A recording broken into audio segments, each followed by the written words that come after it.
आपल्या सगळ्यांचं स्वागत। मी मिलिंद भागवत। हे नवीन वर्ष आपल्याला सुख, शांती, समृद्धी, समाधान देणारं ठरो। सुरुवातीलाच एक मोठी बातमी। कोरेगाव भीमामध्ये कडेकोट पोलीस बंदोबस्त तैनात करण्यात आलाय, कारण इथे हजारोंच्या संख्येनं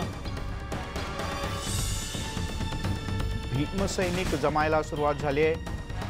हे बांधव विजय स्तंभाला अभिवादन करण्यासाठी पोहोचले आहेत आणि आजच्या दिवशी साधारण 202 वर्षांपूर्वी महार बटालियनच्या मदतीनं ब्रिटिशांनी पेशव्यांचा पराभव केला होता आणि त्या विजयाचा आनंद साजरा करण्यासाठी भीमसैनिक भीमा कोरेगावमध्ये एकत्र येत असतात।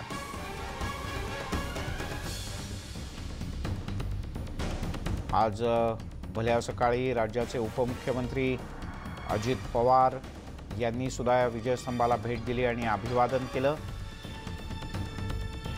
रात्रीपासूनच या परिसरात मोठ्या संख्येनं नागरिक यायला सुरुवात झाली आणि दिवसभर या विजयस्तंभाला भेट देणाऱ्यांची संख्या लाखांच्या घरात असू शकते।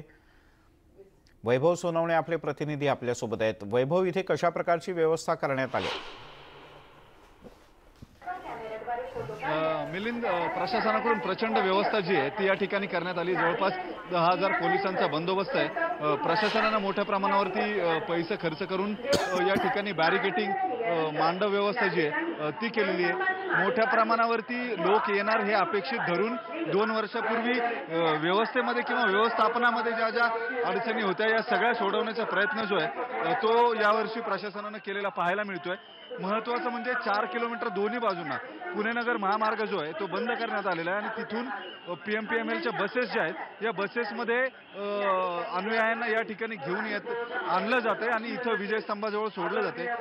प्रचंड मोठ्या प्रमाणावरती लोक जे आहेत, साधारण एक 20 लाख लोक जे आहेत ते या ठिकाणी आज दिवसभरामध्ये येतील अशी अपेक्षा जी आहे ती प्रशासनाला आहे आणि त्या दृष्टीने नियोजन जे आहे ते मोठ्या प्रमाणावरती करण्यात आलेले आहे। काही बायो टॉयलेट्स उभे करण्यात आलेले आहेत। साधारण एक 500 टॉयलेट्सची व्यवस्था जी आहे ती करण्यात आलेली आणि महत्त्वाचं म्हणजे सगळं फ्लोटिंग ट्रॅफिक असल्यामुळे लोक जे आहेत ते येऊन या ठिकाणी अभिवादन करून लगेच जात असल्यामुळे पोलिसांसाठी आणि प्रशासनासाठी मोठी व्यवस्था जी आहे ती पाहायला मिळते आणि त्यामुळेच नियोजन जे आहे ते अत्यंत उत्कृष्ट यावर्षी जमलेलं आहे असं म्हणावं लागेल। 2 वर्षापूर्वी जी मोठी दंगल उसळलेली होती तिचं कुठलंही नामोनिशान जे ते पाहायला मिळत नाही। अत्यंत सौहार्दपूर्ण वातावरणामध्ये पोलीस असतील किंवा येणारे अनुयायी असतील अत्यंत शिस्तीमध्ये या ठिकाणी सगळं नियोजन जे ते करतायत। सर्जेराव आपल्या सोबत आहेत, शौर्यस्तंभाच्या या ठिकाणच्या नियोजनाचे ते प्रमुख आहेत।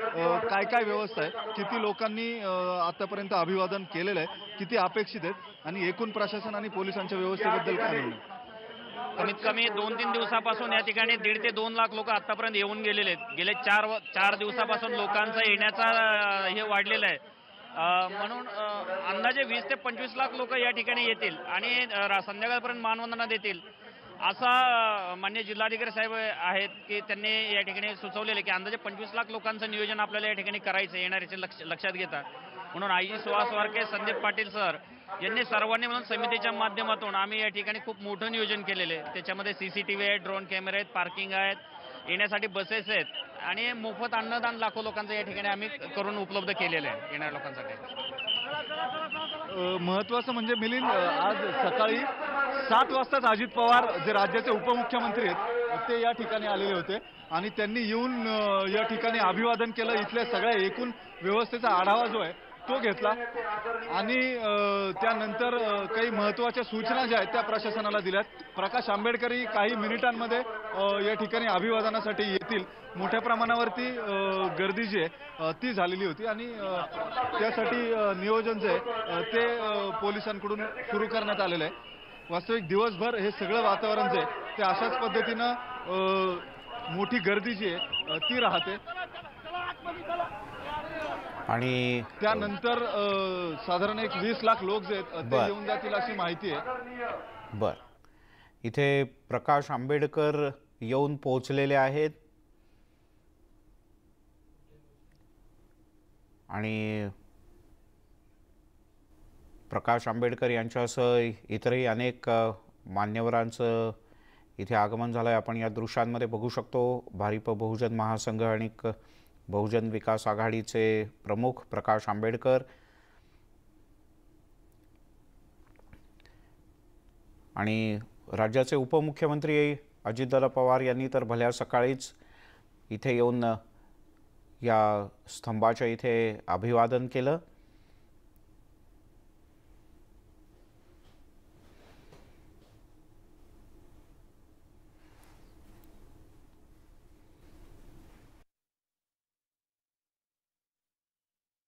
वर्षांपेक्षा जास्त इतिहास आहे या इथल्या लढाईचा आणि गेल्या काही वर्षांपासून इथे येणाऱ्या नागरिकांच्या संख्येमध्ये मोठ्या प्रमाणात वाढ होत गेली आणि गेल्या काही वर्षात तर ही संख्या लाखांच्या घरात जाऊन पोहोचली आहे।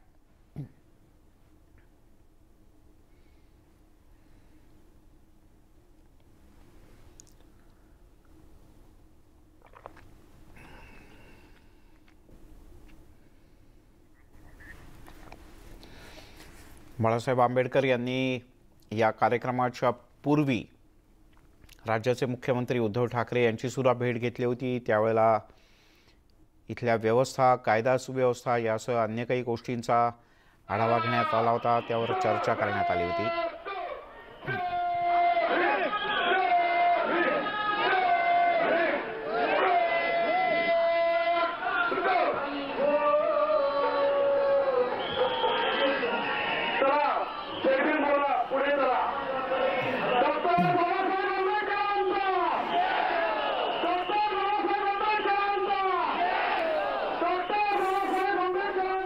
थोड्या वेळापूर्वी अजितदादा पवार यांनी इथे भेट दिली। राज्याचे उपमुख्यमंत्री ते काय म्हणाले पाहूया।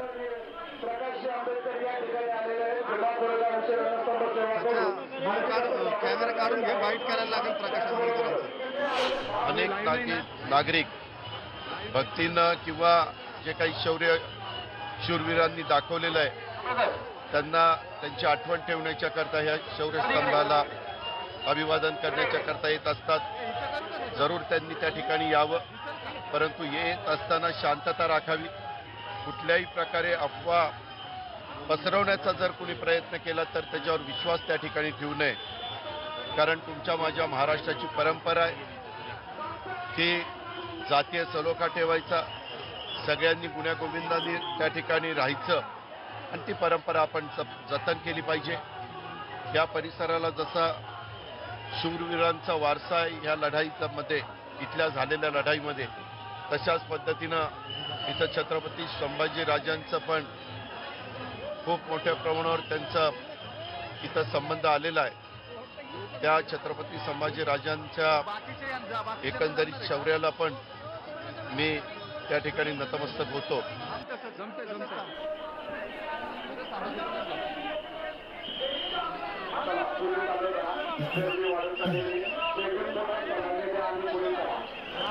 त्यामुळे